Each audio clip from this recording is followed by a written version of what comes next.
उस दिन भैया के आश्रम में जो फूड पॉइजनिंग हुई थी, उस मामले में बच्चों को दिए खाने में कुछ हानिकारक केमिकल्स मिले हुए थे। फूड इंस्पेक्टर ने केस किया था। किसी ने मिलाया होगा, इसलिए फूड पॉइजनिंग हुई। क्या पुलिस को इस केस में एक भी सुराग नहीं मिला? जीके ने इन्वेस्टिगेशन को ठीक तरीके से होने नहीं दिया। इस षड्यंत्र को किसने अंजाम दिया पता लग जाएगा। सच्चाई अपने आप सामने आ जाएगी। भैया को निर्दोष साबित करना और जीके को दोषी। एक और रास्ता है। कौन सा रास्ता? ये कौन है? ये जीके की फूड कंपनी में बतौर साइंटिस्ट काम करता था। नाम है महेश। वहाँ हो रहे मिलावट के बारे में और हेल्थ प्रॉब्लम्स को लेकर काफ़ी रिसर्च है उसकी। जीके फूड्स खराब है। जब भैया ने ये बयान दिया तब ये महेश भैया से मिला था। जीके पर आपने जो भी आरोप लगाए हैं वो सब सही हैं सर। एक्चुअली वो चाइना से अडल्ट्रेटेड प्रोडक्ट्स लाकर बिना अप्रूवल के ही मार्केट में बेच रहे हैं। चिप्स में अच्छे ऑयल के बदले पामोलिन ऑयल इस्तेमाल कर रहे हैं, जिससे कैंसर होने का बहुत बड़ा रिस्क है। चाइनीज सॉल्ट के बदले अजीनोमोटो यूज कर रहे हैं, जिससे छोटे बच्चों में और बड़ों में भी ब्रेन सेल्स डैमेज होने का खतरा है, जिससे दिमाग ठीक से फंक्शन नहीं कर पाता। कई समय से मैं जीके के सारे प्रोडक्ट्स पर एक रिपोर्ट तैयार कर रहा हूँ। लैब रिपोर्ट तैयार होते ही मैं खुद ही आपसे आकर मिल लूंगा, लेकिन तब तक मेरा फोन स्विच ऑफ रहेगा, क्योंकि जीके के लोग मेरा फोन टैप कर सकते हैं सर। सही समय पर मैं आपसे जरूर कांटेक्ट करूंगा। उसके बाद उसे कांटेक्ट नहीं हो पाया। हमने उसे हर जगह ढूंढा, लेकिन उसका कहीं पता नहीं चला। मुझे ऐसा लग रहा है कि वो किसी तरह से जीके के हाथ लग गया होगा। नहीं सर, खाने में जहर मिलाने वाला और ये साइंटिस्ट महेश दोनों जीके के लिए खतरा है। वो दोनों जिंदा है तभी जीके अभी तक भैया का पीछा कर रहा है। पहले जहर मिलाने वाले को ढूंढ निकालेंगे, तभी सच्चाई सामने आएगी। लेकिन जो भी करना है फाइनल हियरिंग के पहले ही करना होगा।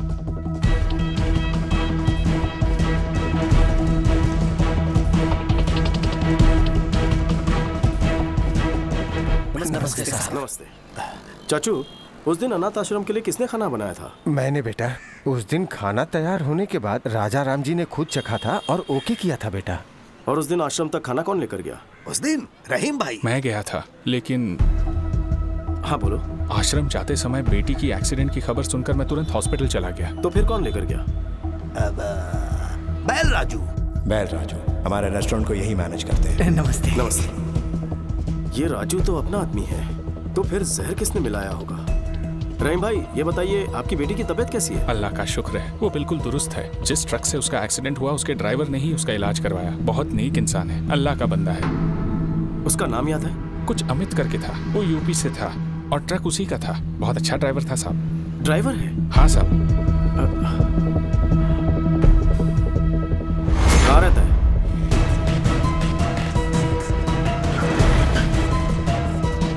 यहाँ अमित नाम का एक ड्राइवर है, कहाँ रहता है? हाँ साहब, वो यहीं पर रहता है। वो देखो वहाँ पर है। Thank you. अमित। हाँ, आप कौन? एक एक्सीडेंट करवाना है। क्या? टक्कर मारकर हॉस्पिटल में भर्ती करवाना है। रेड बोल।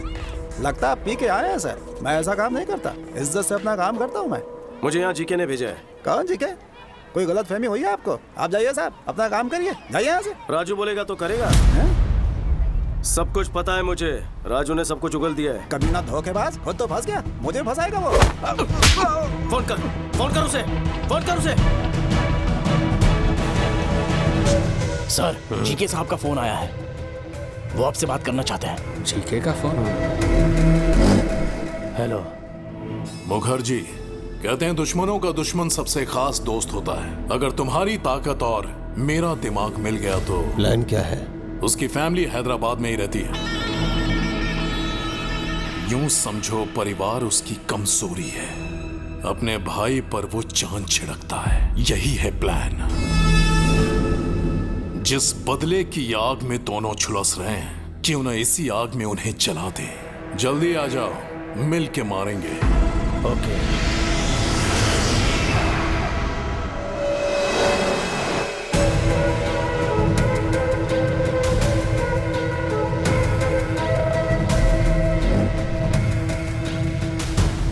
Welcome to Hyderabad Mukherjee. दुश्मन का दुश्मन हमारा खास दोस्त। प्लान क्या है? Excuse me. वेल राजू, बोलो। सर, विक्की ने अमित को ढूंढ निकाला है सर। उसने मेरी सारी सच्चाई बता दी है उसे। वो विक्की मुझे जहन्नुम से भी ढूंढ निकालेगा। इतना डरता क्यों है? तू फौरन वहां से निकलकर मेरे हाई टावर वाली बिल्डिंग में पहुंच। तुझे वहां मेरा आदमी पिकअप करने के लिए आएगा।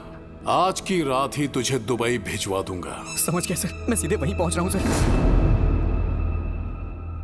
कमाल हो गया, परिंदा खुद ही उड़कर पिंजरे में आ रहा है। क्या प्लान है?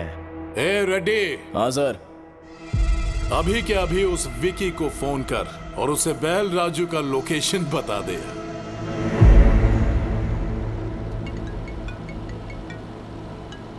हेलो। आप जिस बैल राजू को ढूंढ रहे हैं ना, वो नानकपुरा के हाई टावर में छुपा है। जीके के आदमी उसे वहीं जाके मारने वाले हैं। जल्दी पहुंचो, ज्यादा समय नहीं है उसके पास। आप कौन है? आपके भाई का प्रशंसक और शुभचिंतक।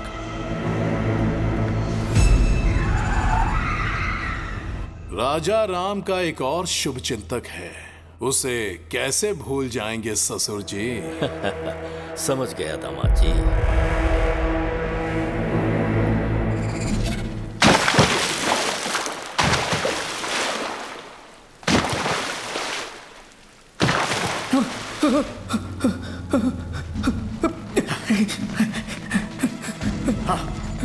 उस तरफ वो रहा, पकड़ो उसे, भागने ना पाए। जीके ने अपने आदमी भेज दिए हैं, को। मैं जीके के आदमी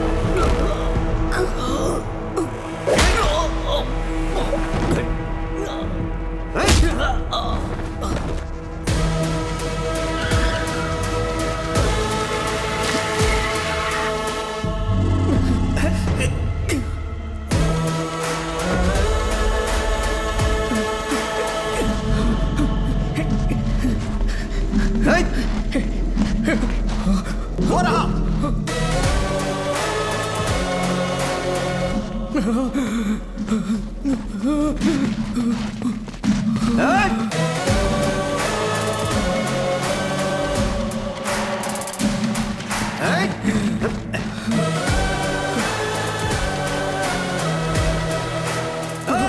पकड़ इस कमीने को।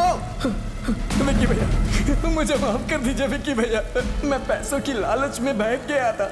अपने बच्चों के अच्छे भविष्य के लिए मैंने ऐसा किया। मुझे कोर्ट ले चलिए आप, मैं जीके की सारी सच्चाई बता दूंगा और यही मेरा प्रायश्चित होगा।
मेरे बेटे को जो जख्म दिया था वो समय के साथ भर चुका है, लेकिन कोलकाता में मेरी इज्जत उछाल के तुमने अच्छा नहीं किया, उसकी सजा मिलेगी।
राजू, तुम ठीक हो? मुझे बचा लीजिए विक्की भैया।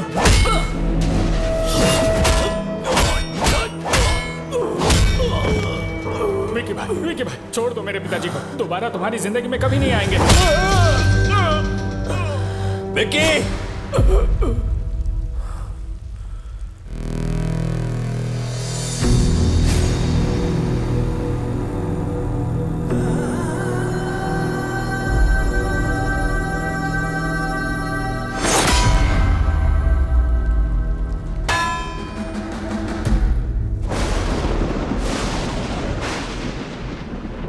उसके बारे में पहले ही पता लग जाता तो आप सबको यहां बुलाता ही नहीं। सच्चाई जानने के बाद भी अगर आपसे ये बात छुपाता तो धोखा होता। ये शादी नहीं हो सकती। मुझसे अपराध हो गया, क्षमा कर दीजिए।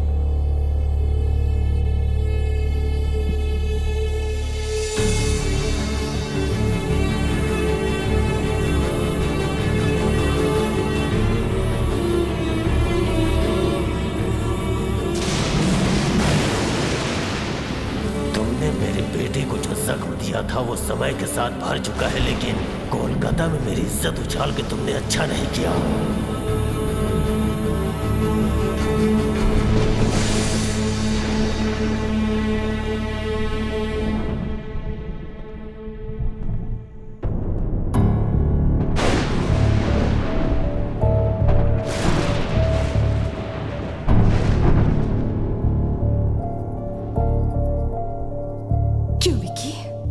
ये सब सच है?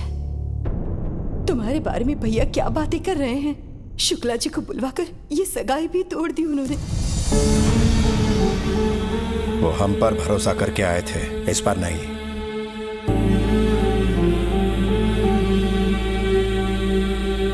हाँ, आखिर असलियत क्या है जो विकी हमारे सामने खड़ा है, या जो लोगों से सुना वो?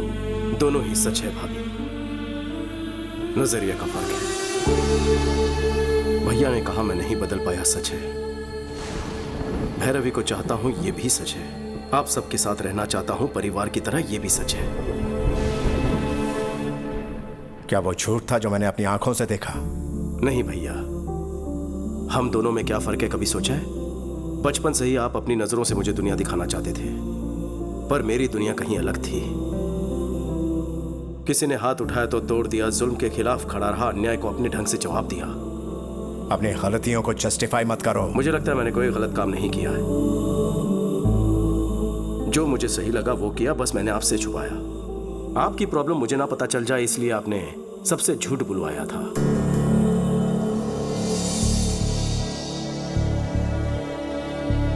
दोनों ने अपना अपना सच छुपाया। किसी की भलाई के लिए बोला गया झूठ झूठ नहीं होता। वो सच जो किसी के प्राण ले ले, वो झूठ से भी भयानक होता है। अगर सच बता देता तो क्या आप मुझे घर में जगह देते?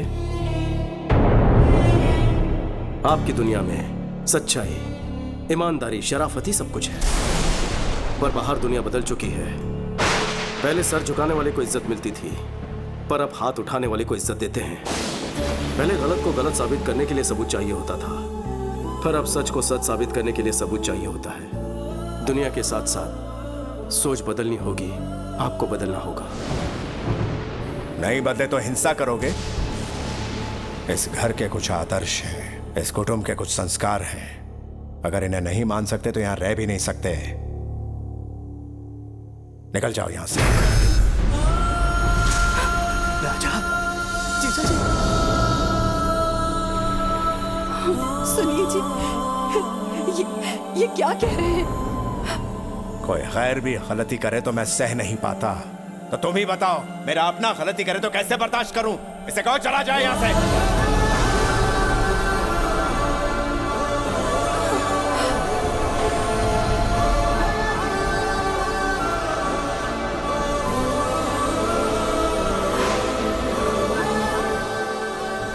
मैं क्यों जाऊं? नहीं जाऊंगा, बिल्कुल नहीं जाऊंगा। मेरे लौटने पर भैया ने हवन करवाया, भाभी ने मेरी सलामती के लिए रोज पूजा की। आज अगर घर में मुसीबत आई है तो मैं चला जाऊं? इस घर पर मेरा कोई हक है कि नहीं है? हक है, लेकिन तब जब तू ईमानदार होता, किसी को धोखा नहीं देता। हम हमेशा इस घर की परंपराओं के बारे में, मान मर्यादाओं के बारे में बात करते थे। हक की बात कभी दिल में ही नहीं आई।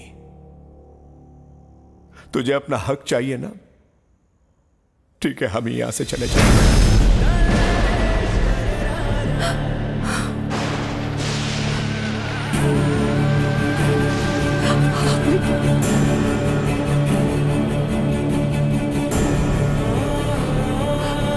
समीना, ये जा रहा है। विकी, विकी, रुक जा बेटा।